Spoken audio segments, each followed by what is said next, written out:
After my marriage, I lived with my wife in another part of London. My friend, Sherlock Holmes, continued to live in his apartment in Baker Street.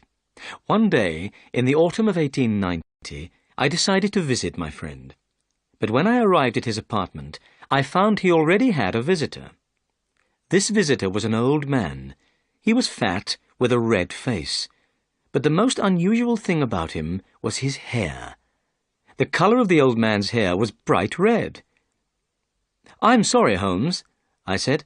"I didn't know you were busy. I'll wait in the next room." But Holmes didn't want me to leave. He pulled me into the room and closed the door. "This is my friend, Dr. Watson," he said to the old man. "Dr. Watson has helped me with many cases. Perhaps he can also help me with yours." "I'm very interested in your cases, Holmes," I said. "This is Mr. Jabez Wilson," went on Holmes. The old man nodded to me. "Mr. Wilson has come to me with a very unusual story. It's the most interesting problem I've heard for a long time. Mr. Wilson, could you please tell your story again from the beginning? I'd like Dr. Watson to hear it." Mr. Wilson pulled an old newspaper out of his pocket. He opened the paper on his knees and turned to the advertisement page. He ran his finger down the advertisements and pointed to one of them. "Here," he said. "This is how everything began. Read it for yourself, Dr. Watson." I took the newspaper from Mr. Wilson. It was the Morning Chronicle and was 2 months old. I read the advertisement. "The Red-Headed League. Another vacancy is open for someone wishing to become a member of the League. Salary, £4 a week.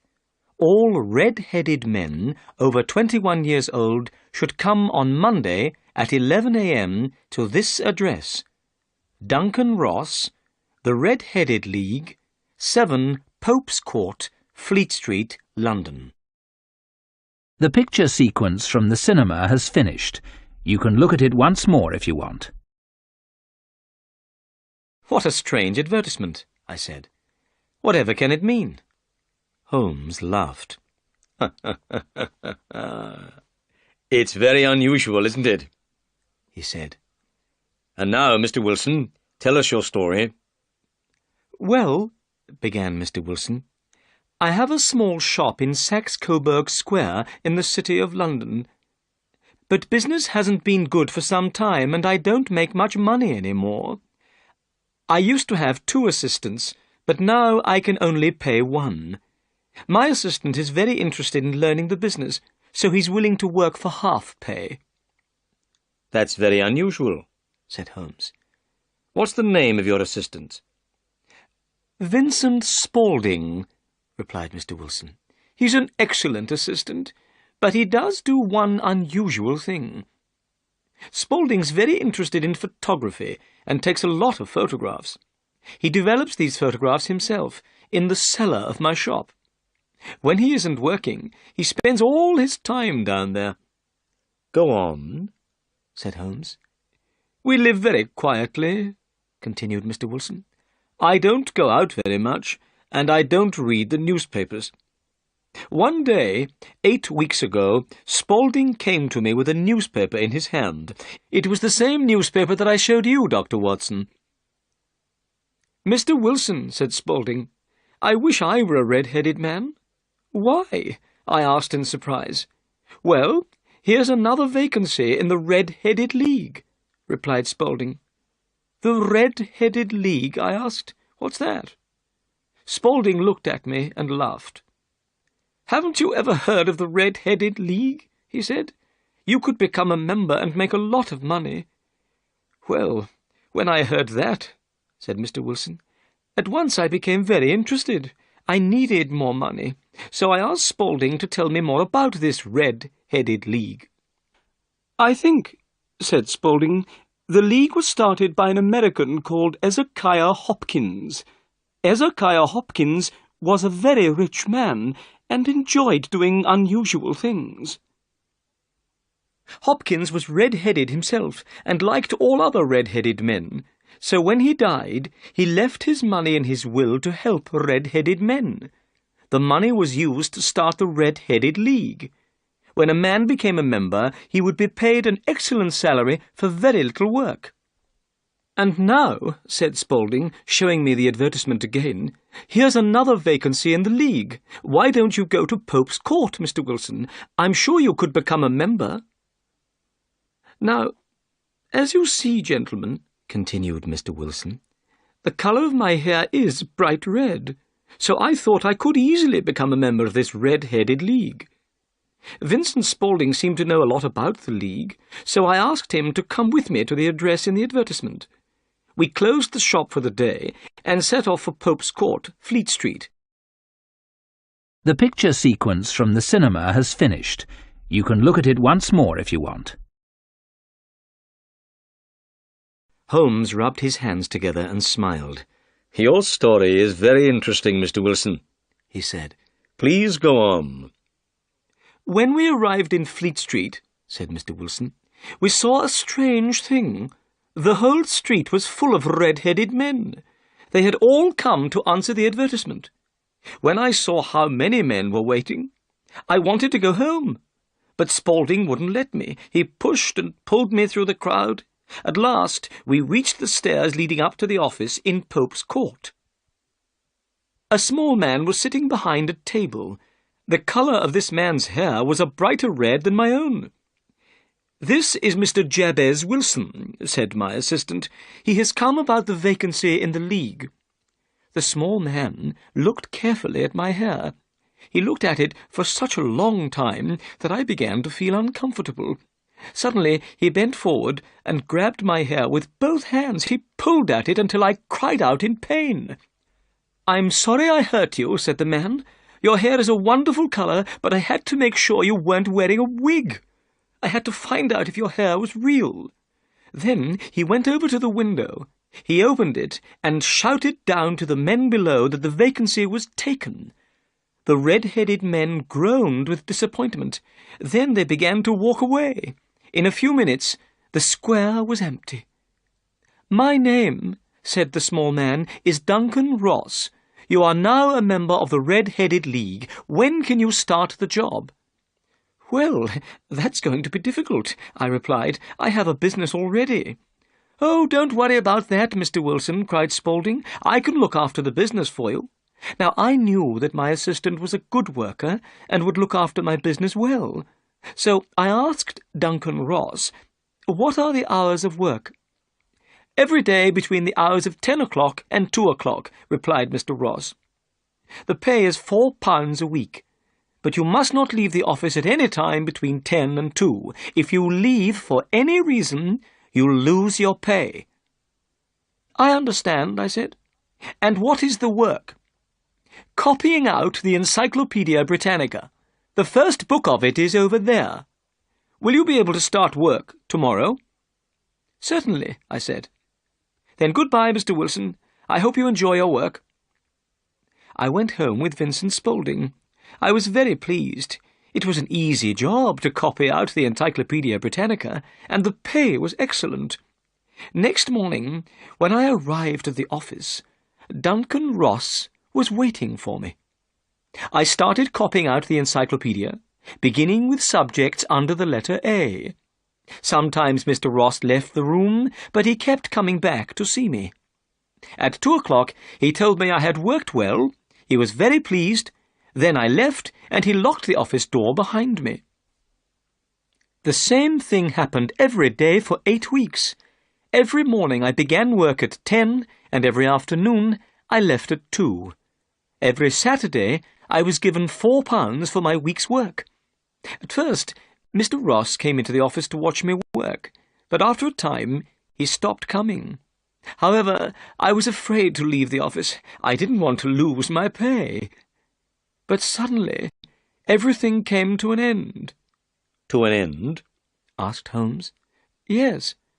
This morning I went to work as usual at 10 o'clock, but the door was locked, and on it was this card."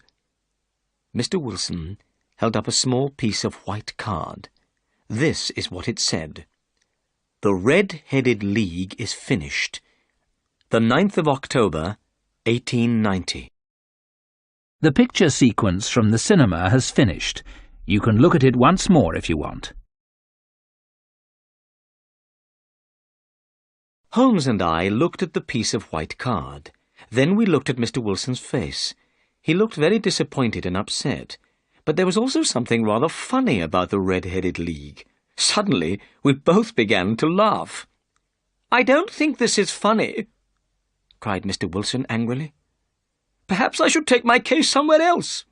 No, said Holmes. Your case is most interesting and unusual. What did you do when you found the card on the door?" "I was extremely surprised," replied Mr. Wilson. "I didn't know what to do. I went to all the offices in the building. I asked if anyone knew anything about the Red-Headed League, but no one had ever heard of Duncan Ross. At last, I went home to Saxe-Coburg Square. I told Vincent Spaulding what had happened. Spaulding said that if I waited, perhaps the League would write to me. Perhaps they would explain everything in a letter. But I didn't want to wait. I've lost a good salary of £4 a week. I want to find out about this League and why they did this to me. Mr. Holmes, I've heard you help people when they are in trouble. That's why I've come to you." "You've done the right thing," said Holmes. "I'll be happy to help you, Mr. Wilson. But first, I want to ask you some questions. Your assistant, Vincent Spaulding, how long had he been with you before he saw the advertisement?" "About a month." "How did he get the job as your assistant?" "I advertised the vacancy for an assistant. He came for the job. I chose him because he looked a good worker. Also, he said that he would work for half pay." "What does Spaulding look like?" "He's small, and he moves very quickly. He's about 30 years old, and has a white mark on his forehead." Holmes sat up straight in his chair. He was very excited. "Tell me," he said, "is there anything unusual about Vincent Spaulding's ears?" "Yes," replied Mr. Wilson. "They have holes in them for earrings. He told me a gypsy did this when he was a boy." Holmes sat back in his chair. He was thinking carefully. I guessed Holmes already knew something about Vincent Spaulding. "Is Spaulding still working for you?" asked Holmes. "Yes," said Mr. Wilson. "I've left him at the shop." "Good. Mr. Wilson, I need a couple of days to investigate this case. I hope to solve the mystery by Monday." After Mr. Wilson had left, Holmes turned to me. "Well, Watson," he said, "what do you think about all this?" "I can't understand it," I said. "It's most unusual." "I need to think," said Holmes. "Please don't speak to me for at least 50 minutes. I'm going to smoke my pipe." Holmes sat back in his chair. He put his black pipe between his lips, lit it, and closed his eyes. Time passed. I thought Holmes had fallen asleep, but suddenly Holmes jumped out of his chair and put his pipe down on the table. "Watson," he said, "we're going to visit Saxe-Coburg Square. Come, quickly!" The picture sequence from the cinema has finished. You can look at it once more if you want. We soon arrived in Saxe-Coburg Square, the place where Mr. Wilson had his shop. Saxe-Coburg Square was in a poor part of London. It was a small and quiet square. On each side of the square stood a line of old houses. In the middle of the square was a small garden with grass. Sherlock Holmes stopped outside one of the houses on the corner of the square. On the wall of this house there was a brown notice with the words Jabez Wilson in white letters. Holmes walked up and down and examined all the houses carefully. Then he returned to Mr. Wilson's house. Suddenly he hit the pavement outside the house with his stick. Then he went up to the house and knocked on the door. Immediately it was opened by a young man. This was Mr. Wilson's assistant, Vincent Spaulding. "Excuse me," said Holmes. "Can you please tell me the way to the Strand?" "Go down the 3rd Street on the right," answered the assistant quickly. Then he closed the door. "That's a very clever young man," said Holmes, as we walked away. I know something about him. I believe he's the 4th cleverest man in London. It is clear, I said, that Mr. Wilson's assistant plays an important part in the mystery of the Red-Headed League. Did you ask the way to the Strand in order to get a look at him? No, said Holmes. but I wanted to look at the knees of his trousers. The knees of his trousers? I cried in astonishment. Well then, Holmes, why did you hit the pavement? Watson, said Holmes, we haven't time to talk now. We've seen the front of Saxe-Coburg Square. Let's now investigate the street at the back. We went round the corner and walked to the street at the back of Mr. Wilson's shop. We were immediately in one of the busiest and most important streets in the City of London. A line of expensive shops and important businesses were on the side of the road. Hundreds of people were hurrying along the pavements, and the roadway was busy with traffic. It was hard to believe that Saxe-Coburg Square, with its poor old houses, was immediately behind the important buildings of this busy street. Holmes looked along the line of buildings. "This is very interesting, Watson," said Holmes.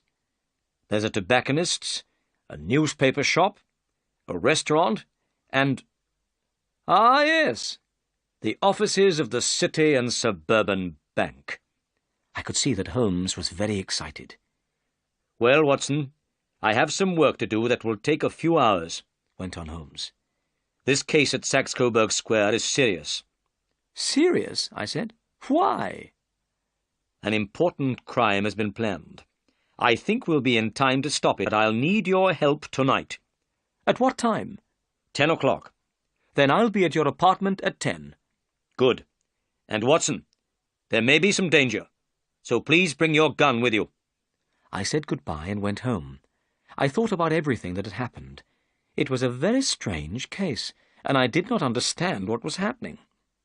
Where were we going that evening? What were we going to do?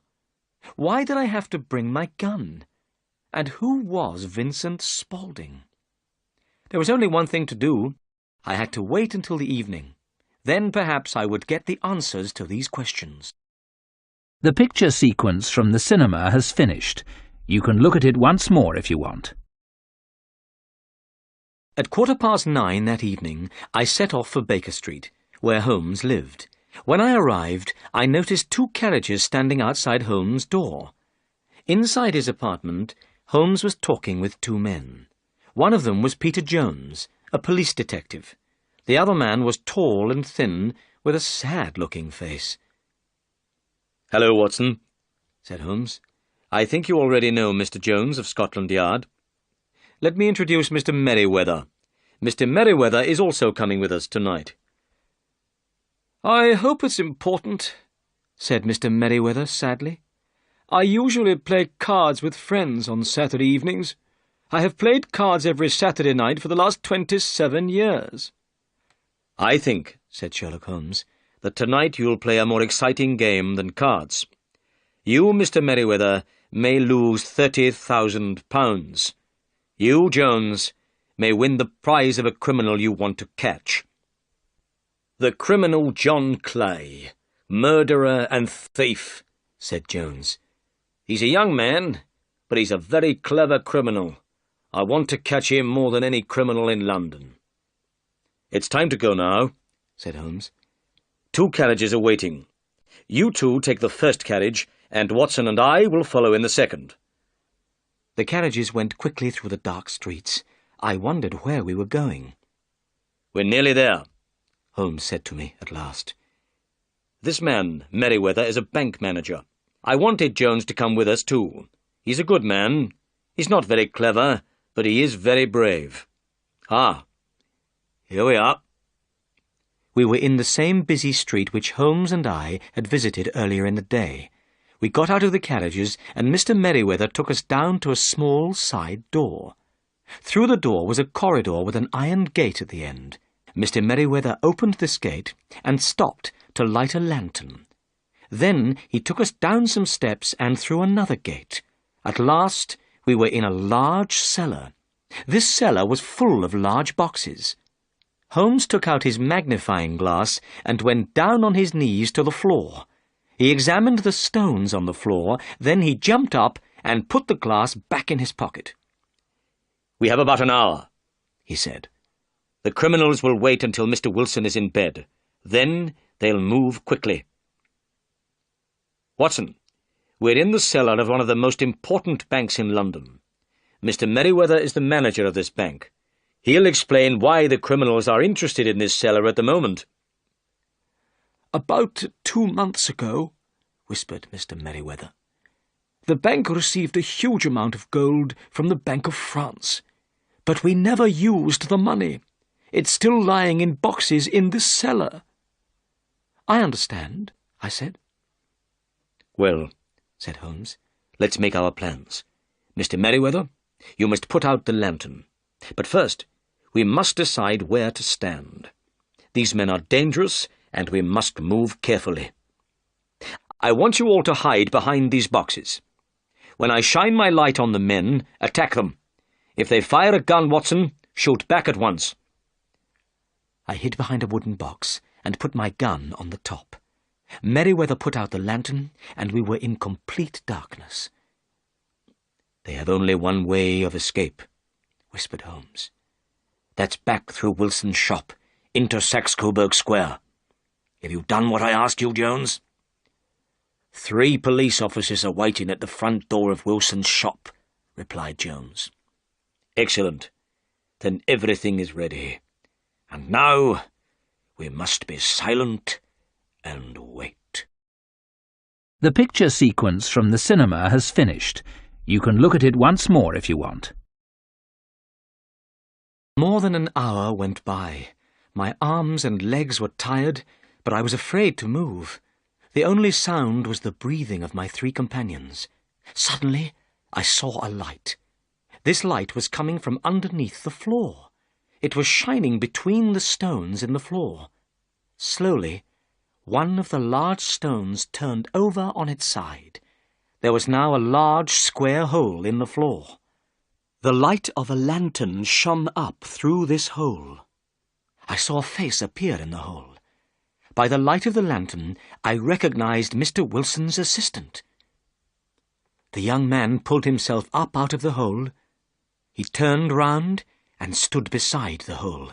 Then he began to pull up another man after him. This man was thin and small, with bright red hair. "Let's hurry," whispered the young man. Suddenly, Holmes jumped forward and grabbed the young man by the neck. Immediately, the man with red hair jumped down the hole again. Jones grabbed at his coat, and I heard the sound of tearing cloth. At once, the young man pulled a gun out of his pocket, but Holmes hit the man's hand, and the gun fell to the floor. "Stand still, John Clay," said Holmes. "You cannot escape." "All right," replied the young man. "But I think my friend has escaped."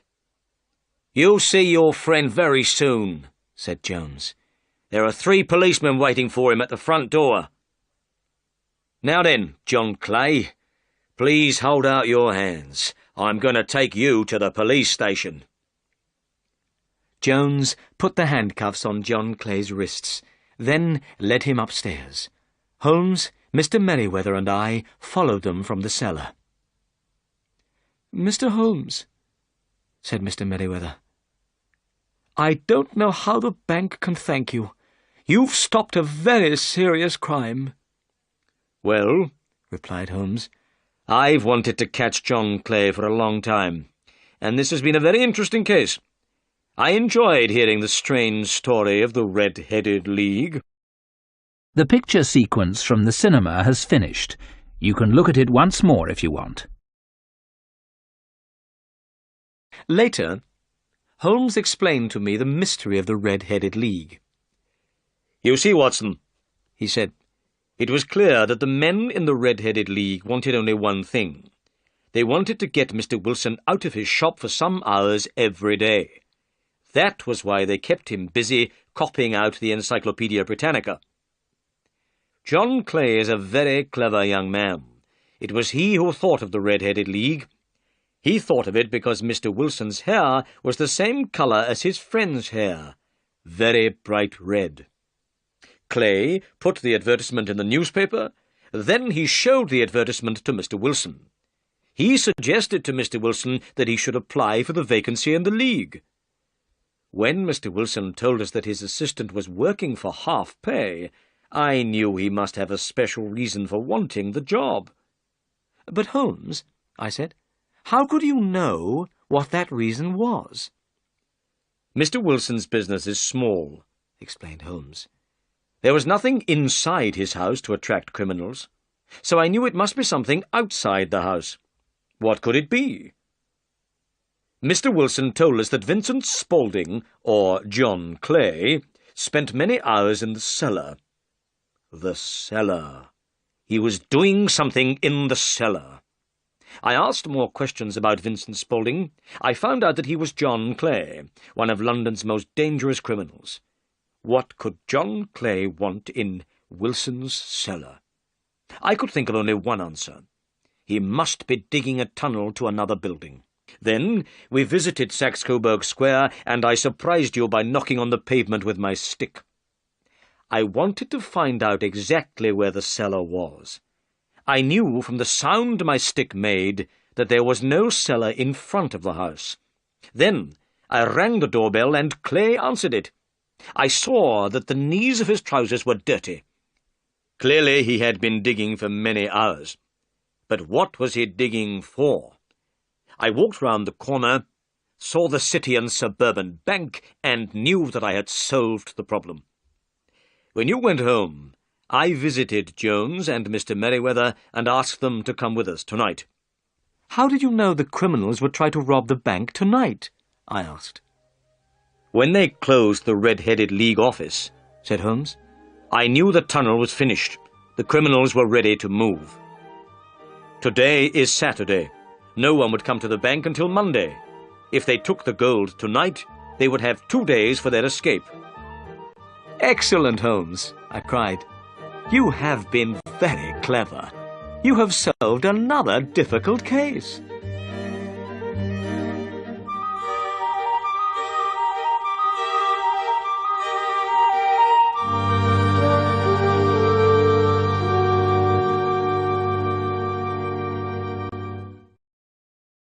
The picture sequence from the cinema has finished.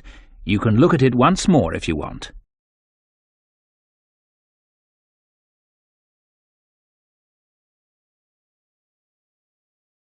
Mr. Wilson was a very rich man, but he had no children.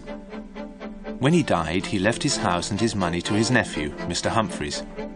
Mr. Humphreys was surprised, because he had never met his uncle, Mr. Wilson. Mr. Humphreys left his job in an office. He went to live in his new house in the country. Mr. Humphreys was shown round the house by Mr. Cooper. Mr. Cooper was the estate manager. His job was to look after the house and gardens. "It's a fine house, Mr. Humphreys," said Cooper. "We all hope you'll be very happy here. The gardens are beautiful. I hope you like gardens, Mr. Humphreys." "Yes, I do," said Humphreys. "Very much." "Mr. Wilson's grandfather started the gardens in 1780, Cooper said. "The old gentleman went to Italy and came back with some strange ideas." Humphreys looked across the garden. "I see there is a Roman temple," he said. "Yes, sir, there is," said Cooper. "Shall we go and look at it?" The two men walked through the beautiful large gardens. There were many paths, with trees and bushes on either side. The Roman temple was on top of a small hill. There was a pile of stone blocks inside the temple. "What are these stone blocks for?" Humphreys asked. "I don't know, sir," said Cooper. "They came out of the maze." "The maze?" said Humphreys. "I didn't know there was a maze in the gardens. Did Mr. Wilson make it?" "No, he didn't, sir," said Cooper. "Mr. Wilson's grandfather planted the trees for the maze. Mr. Wilson never went in there. He didn't let anyone else go in either. 20 years ago, Mr. Wilson gave orders for these stones to be taken out of the maze. Then the gate to the maze was locked. No one has been in there since." Mr. Humphreys looked at the stone blocks. Each one had a letter cut into it. "How interesting," he said. "I want to look at this maze." "It's over there, sir," said Cooper, pointing to a small wood. "There's a wall around it and the gate's locked. I'll go to the house and get the key." Cooper went back to the house. Humphreys walked to the small wood. He found a wall with a gate. The gate was locked with an old padlock. Above the gate was some writing in Latin. Secretum meum mihi et filius domus mei. "Let me see," Humphreys said. "That means something like, 'My secret is for me and for the sons of my house.' Well, I'm a son of the house. The secret is mine, too." He kicked the old padlock. It broke and fell to the ground. He opened the gate and went into the maze. The picture sequence from the cinema has finished. You can look at it once more if you want. A dark path led into the maze. Inside, paths ran between thick hedges of tall yew trees. It was difficult to walk along the paths. The branches of the trees had grown across the paths. They almost blocked the way. Humphreys was the first person to walk in the maze for 20 years. He walked to the centre of the maze without getting lost. "This is too easy," he said to himself. "A maze is a puzzle. People always get lost in a maze." A stone column stood in the centre of the maze. It was about 4 feet high. On top of the column there was a metal globe. There were drawings and writing on the globe. It was dark and hot in the maze. There was no wind. There was a strange silence. Humphreys noticed that the birds had stopped singing. He turned to go. Then he heard something moving in the maze behind him. He looked around. He was suddenly afraid. He thought that someone was watching him. "Ah, there you are," said Cooper, coming round a corner. "I followed your footprints in the dead leaves. I see you didn't need the key." Humphreys was pleased to see Cooper. He thought he was going to see someone or something else. The two men walked back to the house. "Can you ask the gardeners to clear the paths?" said Humphreys. "Tell me, why did Mr. Wilson close the maze?" "I'm not sure, sir," Cooper replied. "Mr. Wilson didn't like his grandfather, old Mr. Wilson, the one who planted the maze. He burnt all his grandfather's books. Perhaps that is why he closed the maze." "What do you know about old Mr. Wilson?" Humphreys asked. "Not much, sir," said Cooper. "He's been dead for 50 years. No one knows where he's buried. He had an Italian servant. The Italian servant buried his master at night. He was buried somewhere here in the gardens, but the grave has never been found." "How very strange," said Humphreys. Mr. Humphreys went back to the house. A letter was waiting for him.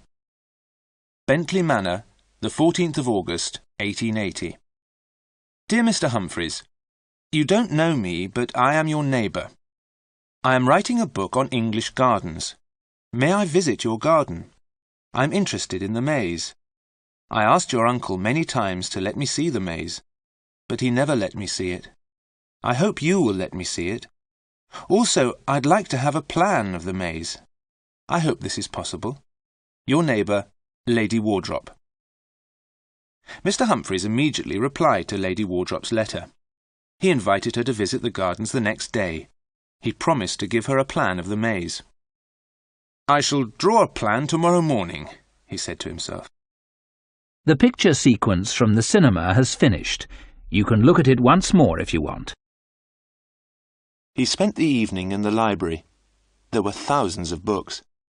He saw a very thin book on a high shelf. It was called The Secret of the Maze. He took the book to his bedroom. He wanted to read it before he fell asleep. He looked out of the bedroom window. There was a bright moon in the sky. The gardens were beautiful in the moonlight. White moonlight shone on the Roman temple. There was a red light in the maze. Something was burning. "Of course," Humphreys said to himself, "the gardeners cleared leaves from the paths of the maze this afternoon. They lit a fire to burn all the dead wood and leaves. The fire is still burning. There was one strange thing Mr. Humphreys did not like about the gardens. There was one yew tree, growing alone. It stood halfway between the maze and the house. "I haven't seen that tree before," Humphreys said. "It's in a strange place. I will tell the gardeners to cut it down." Then he started to read the small book called The Secret of the Maze. There was a story in the book about a maze. The story happened many, many years ago. The maze was in a strange land. At the centre of the maze there was a red jewel. The jewel was very valuable. Many men tried to find the jewel. Many men went into the maze, but no one ever came out again. One day, a traveller went into the maze. He saw the pathways clearly. The sun was shining. The traveller found the centre of the maze by the end of the day. The red jewel was at the centre of the maze. The jewel was the colour of fire. A voice spoke to the traveller. "You have learned the secret of the maze." A doorway opened to a beautiful garden. The voice said, "This is the garden of peace. You may go in, but you may never leave the garden again. Choose between the garden and the jewel. You cannot have both." The traveller wanted to be a rich man. So he took the jewel, and the garden disappeared. The traveller tried to find the path out of the maze, but he got lost. Night fell. The creatures of the night came out of the ground. They had no eyes, but they could smell the traveller. They had sharp teeth and claws. They were hungry for flesh and blood. The traveller ran along the dark pathways. The night creatures followed him. All night the traveller ran through the maze. All night the creatures followed him. In the morning, the night creatures disappeared back into the ground. Daylight came, but no sun. A thick white mist covered the maze. The tired traveller walked round the maze. At last he came to the gate. The gate was locked. Above the gate there was a sign. "No man may go out of this gate unless another man comes in." The traveller called through the gate to the people outside. "Come in and let me out. I know the secret of the maze. I have the jewel. Come in here and I will make you rich." But no one came. Humphreys put the book down and fell asleep. He started to dream. He was afraid. He was not in his bed. He was standing inside a gate. He was holding something in his hand. It was hot and red. It shone with a red light. There was a white mist all around him. He was calling out loudly, "Help me! Help me! Open the gate!" A face appeared at the gate. He thought he knew the person's face. The person smiled. He was opening the gate. Humphreys felt happy. "Free," he thought, "free at last." Then he looked at the man who was opening the gate. He knew the man's face. It was himself. "No, no!" Humphreys cried out and woke up. He was on the floor beside his bed. The book he had been reading was gone. It was never found again. The picture sequence from the cinema has finished. You can look at it once more if you want. After breakfast, Humphreys took some paper and a pen. He went out into the garden. "I will draw a plan of the maze," he said to himself. Once again he walked straight to the centre of the maze. He did not get lost. The gardeners had done their job well. The pathways were clear. The gardeners had also cleaned the metal globe. Humphreys looked at the globe carefully. A strange creature was drawn round the centre of the globe. The words "Umbra Mortis," the shadow of death, were written below the creature. The creature was eating its own tail. Above the creature was a man with wings. The man's head was hidden by a ring at the top of the globe. Around the ring was written, "Princeps Tenebrarum," the Prince of Darkness. The globe was very strange. Perhaps old Mr. Wilson had brought it back from Italy. Humphreys knocked on the metal globe with his hand. The metal did not seem very thick. The globe sounded hollow.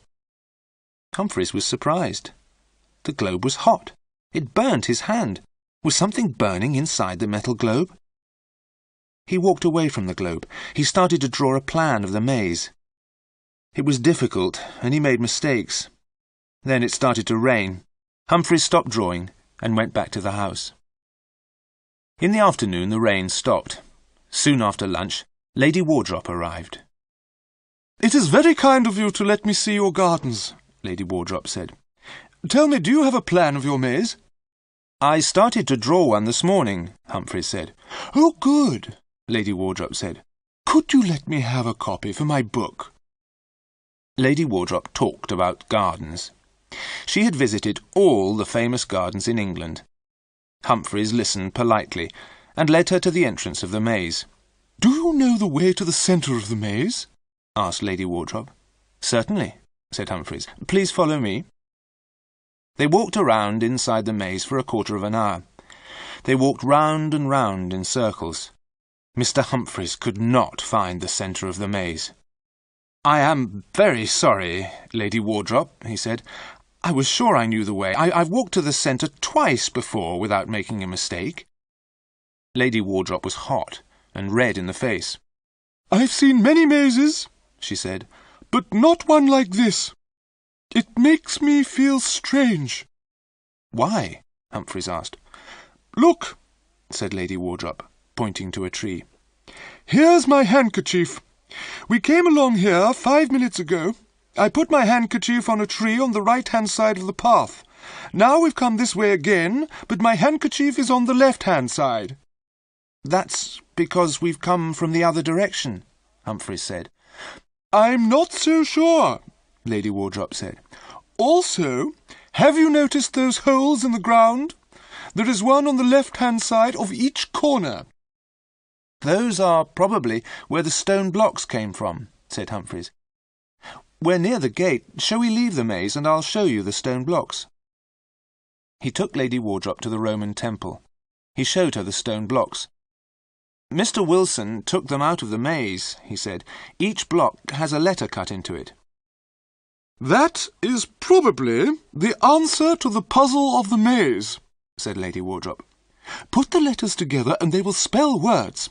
When the stones were in their holes, you followed the words to find the centre of the maze. But of course you had to know the words. That was the secret." "Aha! Very simple," said Humphreys as they walked back to the house. "I will let you have a plan of the maze very soon." "Thank you very much," said Lady Wardrop. "Use string." "String? What do you mean?" Humphreys asked. "Tie a ball of string to the gate," said Lady Wardrop. "Take the ball of string with you as you go through the maze. Then you can't get lost." "What a good idea," said Humphreys. Humphreys went to bed early, but did not read. He did not want any more bad dreams. He looked out of the window. He remembered the yew tree growing near the house. But he was mistaken. There was no yew tree. He looked all around. The only yew tree he could see was outside the library. He had not seen it before.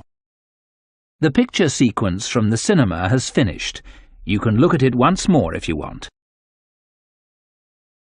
The next morning, he took paper and pencils and a ball of string into the gardens. He walked straight to the centre of the maze. "How did I get lost yesterday?" he asked himself.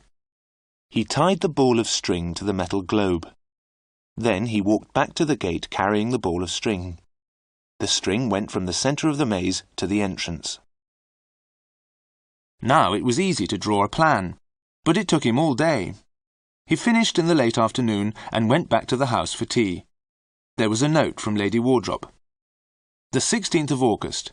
Dear Mr. Humphreys, thank you for showing me the maze. You won't forget to give me a plan, will you? Have you looked underneath the stone blocks? Have they got numbers on them? Yours sincerely, Lady Wardrop. Humphreys decided to look at the stone blocks again the next day. The evening was very hot. He opened all the windows. That yew tree outside the library window will have to be cut down, he thought. It shuts out the light, and the branches are growing everywhere. Some of them are coming into the room. He sat down and started to draw the plan of the maze. He worked until nearly midnight. From time to time, he looked at the window. He thought that there was someone outside. He felt someone was waiting to come in. But there was no one there. It was only the yew tree. He drew the last lines of his plan. As he finished, he saw a black mark on the paper in the centre of the plan. He looked at the mark. But it was not a mark on the paper. It was a hole. Humphreys saw the black hole becoming larger and larger. He looked down into the hole. There was something at the bottom of the hole. Something was coming up and up. Humphreys could not move. He looked at the thing that was coming nearer and nearer. It was grey and black. It was a ball with 2 holes for eyes. It came nearer, and Humphreys saw a face. It was a horribly burnt face. The thing reached out 2 black arms to pull Humphreys down into the hole. Humphreys screamed. He threw himself backwards. He tried to get away from the burnt face and arms. He cried out as he hit his head on the wall. Then everything went black. A doctor came to see Mr. Humphreys. "Mr. Humphreys needs a long rest," the doctor told Mr. Cooper. "He is speaking very strangely. He is talking about some stones in a Roman temple. He wants you to go and look at them. He wants to know if there are numbers on them. Mr. Humphreys wants to know if the letters on the blocks spell words. Also, he wants you to open the metal globe in the centre of the maze," the doctor went on. "After that, he wants you to cut down the maze and burn the trees." Lady Wardrop came to the house when she heard of Mr. Humphreys' illness. The gardeners were busy cutting down the maze and burning the yew trees. Cooper came up to her and said, "Excuse me, Lady Wardrop, but we've got 2 strange things here. Shall I show them to Mr. Humphreys?" "Let me see them," said Lady Wardrop. The first thing was a broken metal globe. Inside the globe was the burnt body of a man. "We think it's the body of old Mr. Wilson," said Cooper. "We never found out where he was buried." The second thing which Cooper showed Lady Wardrop was a row of stone blocks. They were outside the Roman temple. "There was a number on the bottom of each block," said Cooper. "I put them in order. I'm afraid I don't know much Latin, Lady Wardrop. Can you tell us what it means?" The words on the blocks said, "Penetrans ad interiora mortis." "I think it means the path to the centre of death," said Lady Wardrop. The picture sequence from the cinema has finished. You can look at it once more if you want.